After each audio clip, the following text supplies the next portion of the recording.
박수종의 뉴스 정면승부.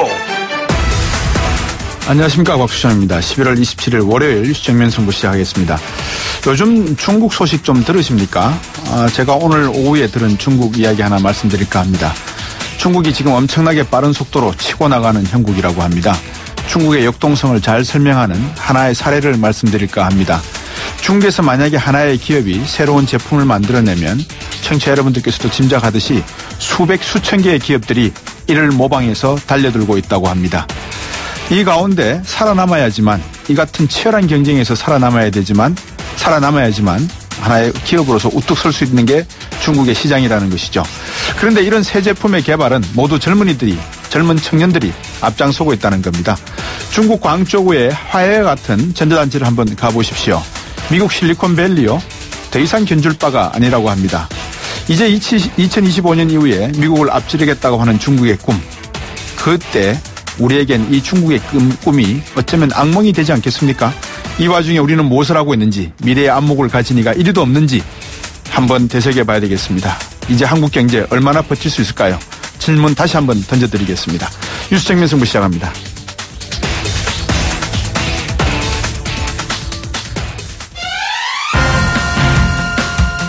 오늘 저희가 준비한 순서입니다. 이건희 삼성그룹 회장이 해외 은닉계좌의 존재를 실토하고 삼성생명 대주주 자격을 상실했다는 주장이 제기됐습니다. 현재 이건희 회장의 차명계좌는 금융당국이 지금 전수조사를 하고 있는데요. 일부에서 더불어민주당 박용진 의원과 함께 이 말씀 나눠보겠습니다. 오늘 교육부가 발표한 고교 학점제에 대해서 한번 살펴볼까요? 2022년부터 시행될 계획이라고 하는데요. 우리 교육 현장에서 잘 자리 잡을 수 있을지 모르겠습니다. 고등학교 학점제라 어떤 내용인지 2부에서 이범 교육평론가와 함께 짚어보고요. 3부와 4부는 팩트진검승부 추르맨 시간이죠. 시사인의 고지열 기자, 그리고 팩트체크 전문 미디어 뉴스톱의 김준일 팩트체크와 함께 청와대 국민청원의 명함, 낙태죄 폐지 청원의 주요 쟁점 한번 팩트체크해 보겠습니다.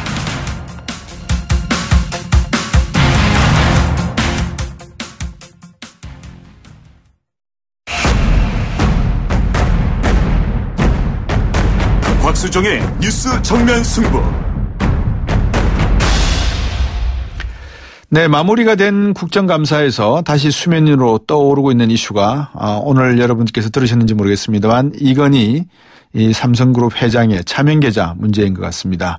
국감 막바지에 금융당국이 차명계좌 전수조사하겠다 입장을 밝혔는데요. 지금 작업이 어느 정도 진행이 되고 있는지, 또 이 문제를 어떻게 해결해야 될지 이 공론화에 참여하신 분입니다. 공론화를 직접 하신 분입니다. 더불어민주당의 박용진 의원입니다. 안녕하세요. 예, 안녕하세요. 박용진입니다. 네. 지금 이 문제 차명계좌 1199개에다가 4조 5천억이다. 이걸 어떤 내용으로 차명계좌를 확인하셨습니까?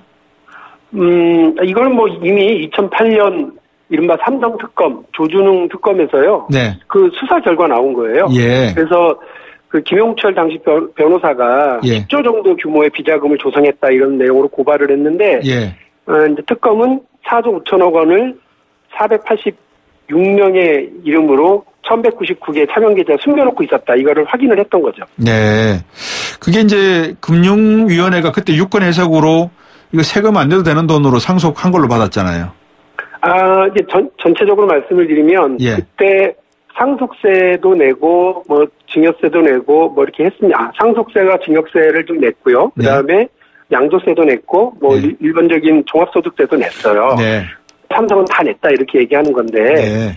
실제로 이 돈이 차명계좌로 남의 이름으로 갖다 놨으니까 금융실명법 위반 아니냐. 예. 라고 하는 게 제가 이번에 지적이었고요. 금융당국은 금융실명 전환 대상이 아닙니다라고 했다가 예. 나중에는 예, 맞습니다. 금융실명법 위반입니다로 확인을 하면서 이번에 이제 그에 따른 차등과세를 징수해야 되는 대상으로 된 거죠. 예, 차등 과세에 대해서 좀 설명해 주십시오. 청취자분들 위해서.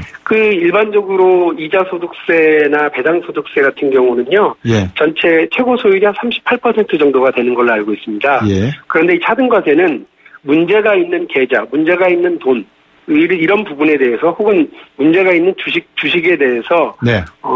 그로 인한 이자 소득과 배당 소득이 생기잖아요. 예. 그거를 99%까지 징수해 가요. 예. 그러니까 실제로 이 문제를 빨리 해소하지 않으면 계속 징벌적으로 이렇게 이자 및 배당 소득을 가져가겠다는 의미에서 차등과세라고 하는데 네. 이건희 회장이 1199개 4조 5천억 원은 아주 일반적인 세금은 조금 내서 자기 재산으로 찾아갔는지 모르지만 예. 금융실명법 위반이라고 하는 것에 대해서는 네. 금융당국이 놓쳤는지 봐줬는지 하여간 예. 그 부분에 대해서는 안 하고 있었던 걸 제가 이번에 찾아낸 거고요. 예. 그로 인해서 이제 차등과세 대상이다라고 금융위원회가 확인을 해준 거고 예. 그다음에 국세청도 그렇게 하겠다라고 하는 입장을 밝혔습니다. 예. 국세청이 사실은 그 TF 만들어서 10월 말인가요? 네. 과세 부분에 대해서 조금 뭐 파악하겠다 이렇게 했지 않습니까? 국세청의 입장이 처음에 얼마나 웃겼느냐면 예. 자기들은 분주하게 준비를 하더라고요. 예. TF도 만들어서 이제 이렇게 걷어오겠습니다라고 예. 하면서 세금에 대한 징수는 기본적으로 이제 10년 정도 제적 부각 기간이 있으면 10년 동안은 걷게 되어 있는데 네. 그것도 사실은 5년인데 사기 및 부정한 행위로 이렇게 되면 5년을 더 늘려서 10년 동안 거둘 수 있게 시효를 만들어 놨거든요. 네. 근데 지금부터 10년으로 하겠다는 겁니다. 그러면 2007년까지 가는 거니까 2007년, 2008년에 이자 소득과 배당 소득이 발생한 걸 걷겠다는 건데 예. 2008년 조준웅 특검의 발표가 있고 나서 이건희 회장과 삼성이 그 돈을 다 찾아가 버렸거든요. 예, 예. 그러니까 빈 깡통 계좌에다가 그 과세를 하겠다고 하니까 이거야말로 깡통 과세하겠다는 거 아니냐 말도 안 되는 소리 그만하시고 예. 2008년 적발된 시점으로부터 10년 이전을 걷어야 된다. 예. 라고 저희가 주장을 했던 거죠. 이거 가지고 첨예하게 대립이 좀 있었습니다. 그게 아직 법적인 제대로 된 해석이 없습니까? 그래서 그 국세청은 자기들은 해석 권한이 없으니 예. 이것에 대해서 금융위원회에도 물어보고 또 기재부 세제실에도 유권 해석을 내려달라고 했는데요. 예. 두 군데 다 저희 주장이 맞다. 박용진 주장이 맞고 예. 민주당의 TF 주장이 맞다. 이렇게 확인을 한 걸로 알고 있습니다. 그렇군요. 지난 10월 국감 때 박윤진 의원께서 금융위에 삼성 봐주기 지적하셨었죠? 예, 그렇습니다. 예. 근데 금융위 입장은 어떻습니까, 지금? 제가 왜 삼성 앞에만 서면 그렇게 작아지냐 그랬더니 삼성 앞에서 작아진 적 없습니다. 이렇게만 얘기를 했고요. 예. 다만 이제 제가 지적을 했던 이건희 차명계좌 건과 관련해서 예. 그 금융위원회의 금융실명제에 대한 그 해석이 너무 이상하지 않냐. 예. 남의 이름을 빌려서 돈을 숨겨놨더라도 그 사람이 뭐 마징가제트나 마루치아라치나 뽀로로나 이렇게 가명이 아니면 네. 실존하는 사람의 명이면 상관없다. 이런 해석을 하더라고요. 그래서 이거 왜들 이러시냐. 예. 그 금융위원회가 그동안 발행한 금융실명제와 관련된 운용지침, 실무해석, 행정운용지침 등을 보면 네. 다 거기에도 내가 얘기하는 대로 잘 해오셨다. 그런데 왜 이렇게 갑자기 엉뚱한 해석을 하시냐. 이렇게 되면 네. 우리 국민들만 자기 이름으로 다 계좌를 열고 금융실명제를 따라야 되고 예. 돈 있고 힘 있고 빽 있는 사람들은 전부 다 차명계좌로 자기 돈 관리하고 그로 인해서 세금 숨기고 재산 숨기고 그렇게 세금 피하고 재산 숨기고 해도 되는 거냐 예. 라고 얘기를 했어요. 그래서 예. 금융위원회가 자기들이 해석했었던 바를 이상하게 해석됐던 부분들은 다 걷어내고 지금까지 자기들이 제대로 된 해석에 따라서 박용진의 주장이 맞고 그에 따라서 이건희 차명계좌도 역시 금융실명제 위반이 된 그런 차명계좌다라고 하는 것을 이번에 국정감사 과정에서 확인을 한 거죠. 제가 한 겁니다만 아주 큰 성과입니다.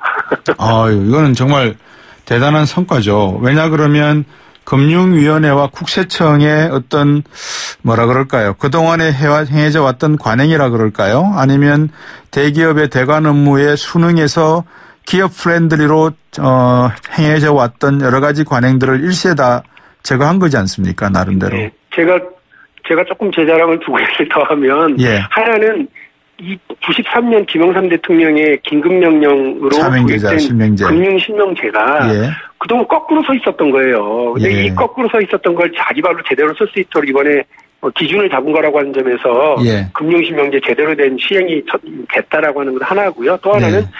이른바 그 금융 관료들, 기재부 관료들을 모피아라고 그러잖아요. 예. 금융 마피아들이라고 해서 그렇게 얘기를 하는데 그러한 두터운 벽을 깨고 어쨌든 경제정의와 공정과세로 한 걸음 나갈 수 있는 계기를 만들었다고 하는 점에서 네. 새 정부 들어서 아주 적어도 납세 의무가 국민적 의무다라고 하는 것을 분명히 세우는 데 역할을 했다는 점에서 뿌듯합니다. 예. 보통 일반인들이 이렇게 세금 탈루하거나 이런 것을 신고를 하게 되면 소득 징수분의 10%인가요? 이렇게 그거로 받잖아요. 모르니까. 그거 받으셔야 되는 거 아니에요? 공무원은 예외랍니다. 아, 공무원은 예외니까. 그리고요, 그런 부분보다도 저는 어쨌든 아까 말씀드린 것처럼 정부가 새로 시작했는데 이전과는 다른, 적어도 대한민국에서 제일 힘있고 돈 많고 권력 있다는 이건희 회장조차도 이 정부에 들어서는 경제정의와 그 공정과세, 그래서 납세 의무를 지킬 수밖에 없다라고 하는 걸 분명히 보여주는 것만으로도 저는 국민들한테 전 희망의 메시지라고 생각하고요. 그래서 국세청이 조금 국세청장 이 말씀 드리면 좀 싫어하실지 모르겠지만 조금 소극적이에요. 좀 적극적으로 했으면 좋겠습니다. 왜 소극적입니까? 잘 모르겠어요. 그러니까 저희가 이런저런 좀 이상한 게 있어서 자료를 내놓으라고 그러면 국세기본법에 따라서 과세 정보를 제공해 드릴 수 없다, 이 얘기만 반복을 하고요. 이번에 이건희 차명 계좌를 둘러싼 저희 더불어민주당의 TF가 정말 그동안 있었던 것들에 대해서 구체적으로 좀 따져 들어가는데 다 여기 막히거든요. 그럼에도 불구하고 국세청이 통계 자료를 하나 내놨어요. 그래서 지난 5년 동안 12년부터 2016년 사이에 그 이른바 자기들이 국세청이 관리하고 있는 차명 계좌를 확인한 그 계좌들 있잖아요. 이게 규모가 9조 3천억 원이랍니다. 와. 그 여기에 지금까지는 금융신용법 위반에 따른 세금 부과를 안 했었는데 이제부터 하겠다는 거예요. 그러면 이제 상황이 많이 달라지죠. 저희는 이건희 회장 한 명에 대한 경제정의뿐만이 아니라 이런 그 어두운 검은 돈, 검은 차명 계좌, 비자금 이런 부분에 대해서 전체적으로 과세를 할 수 있게 된 부분이 상당히 의미 있는 일부 진전이라고 생각합니다. 9조 3천억에 대해서 차명 계좌에 대해서 과세를 하게 된다면 추징금이 그러면 한 8조 넘겠네요. 아니요, 그렇진 않고요. 그 9조 3천억 원에서 발생하는 이자 및 배당소득이잖아요. 배당소득에 대해서 90%. 그렇기 때문에 99%인데 이자가 연리 3% 정도라고 계산 한번 해보십시오. 그러면 거기에 따른 규모는 대략 확인하실 수 있을 겁니다. 그렇겠네요. 아이고, 괜히 공무원 하셨어요, 이걸. 네. 농담이고요. 저는 국회의원 해서 이렇게 하나하나 만들어내는 게 즐겁고요. 다행스럽다고 생각합니다. 그런 의원분들이 몇 분 계시더라고요. 참 훌륭한 의원님들인데. 우리나라의 차명 계좌가 완벽하게 실명제로 전환되었다라고 말할 수 없겠네요. 그럼, 그죠? 그럼요. 지금까지 하여간 우리 국민들, 서민들만 자기 계좌 만들 때 주민증 들고 가서 사인 한 10몇 개씩 하고 이렇게 해야 겨우 계좌 하나 만들었는데. 그렇습니다. 요즘 그렇습니다. 돈 있고 힘 있고 빽 있는 사람들은 비서 이름으로, 회사 직원 이름으로 돈 숨겨놓고 있었다는 거 아닙니까? 그래서 흔히들 요즘 유행어가 다스는 누구 거냐 이런 거잖아요. 다스가 누구 건지 알면 뭐 할 겁니까? 세금도 못 매기고 처벌도 못 하는데요. 근데 이제 금융신명법 위반입니다. 다스의 그 주식이 차명 주식이라고 한다면 거기에 대해서는 세금을 거둘 수 있다라고 하는 것은 분명히 확인을 할 수 있었던 거죠. 대한민국에서 그래도 삼성이 엄청난 규모의 세금을 내고 있고 또 뭐라 그럴까요? 그 성과나 업적이라 그럴까요? 삼성이 나타내고 있는 실적에 대해서만큼은 평가를 받아야 되는데 그게 정말 제대로 된 기업인으로서 평가를 받으려면 이 차명이나 또는 가명 또 해외의 어떤 해외 자산의 도피 이런 문제만큼은 정말 투명하고 깨끗하게 해야지만 기업인으로서 평가를 받겠습니다. 그죠? 네. 우리가 지금 삼성전자라든지 삼성의 기업들에 대해서 뭐라고 그러는 것이 아니고요. 그렇죠. 삼성을 지배하고 있는 총수 일가에 대한 문제점을 지적을 하는 겁니다. 그래서 오늘 나왔던 얘기도 대주주로서의 적격성 심사를 하는데 거기에 몇 가지 법안을 어기게 되면 법률 위반 혐의가 확정되면 대주주로서의 자격을 상실하게 되거든요. 그만큼 도덕적으로 기업을 운영해야 되고 특히나 금융기업에 있어서는 도덕적이어야 되고 국민들 앞에 모범이 되어야 되는 것이 법으로 정해져 있거든요. 근데 지금까지 세금 회피하고 또 도덕적 의무를 과하지 않고 2008년에 이 차명 계좌가 발견됐을 때에도 뭐라고 그랬습니까? 이건희 회장이 세금 다 내겠다. 그리고 남는 돈은 개인적으로 쓰지 않고 우리 사회를 위해서 공헌하는 방법을 찾겠다라고 얘기해놓고서 지금까지 아무것도 안 하고 있는 거거든요. 이제 이런 문제에 대해서 지적을 하고 더 도덕적일 걸 요구하지도 않아요. 우리 국민들 다 지키는 납세의 국방의 뭐 이런 거 좀 기본적으로 좀 지키시라고요. 힘 있는 사람, 돈 있는 사람들이. 예. 삼성의 기업 경영 이념 중에 하나가 인재제일 사업보국인데, 정말 말씀하신 거기에다가 새로운 21세기형 윤리적 도덕 가치 기준도 좀 새롭게 하셨으면 하는 생각인 것 같습니다. 끝으로 김영란법도 좀 한 말씀 하신 것 같습니다. 아니, 이제 뭐 오늘 다 보도 보셨겠습니다만, 이른바 350으로 돼 있었던 식사 3만원, 선물 5만원, 경조사비 10만원을 가운데 것만 5만원을 10만원 올린다. 어디에만? 농축산물에 대해서만 이런 방향으로 하고 있다는 거예요. 그래서 오늘 제가 권익위 원장한테 되게 뭐라고 그랬어요. 정말 실망스럽고 지금 김영란법이라고 하는 뚝을 우리가 무리해서라도 만들어 놓은 이유는 청렴 사회를 만들겠다 하기 위해서 이런 방파제를 만든 거 아니냐. 그런데 여기서 돌 하나 빼요. 농축산물 봐주기를 뺐습니다. 아니 농축산물은 봐주고 그럼 중소기업은 안 봐줍니까? 그러니까요. 중소기업에서 예를 들면 대통령이 신었다던 아디오 구두 있잖아요. 그거 중소기업이 만들었어도 5만 원 갖고는 선물 못하죠. 그러면 그것도 10만 원으로 상한에 만들어줘야 되죠. 그리고 더 나가서 이제 식당 하시는 음식업 하시는 분들 이런 분들은 왜 우리는 3만 원을 묶어놓냐? 우리도 10만 원으로 봐주라. 이렇게 하면 저는 이제 뚝의 금이 같다 생각을 해요. 방파제가 무너질 거라고 보기 때문에 오늘 그걸 지켜야 될 권익위가 이걸 먼저 앞장서서 논의한다?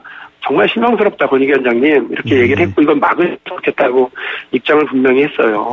뭐 농축산 농가들이 힘든 건 있겠습니다만 그 행정연구원이 만들어서 보고한 자료를 보면 시장이 그동안 있었던 여러 가지 충격에서 조금씩 벗어나면서 적응하고 있다는 겁니다. 김영란법에 대해서.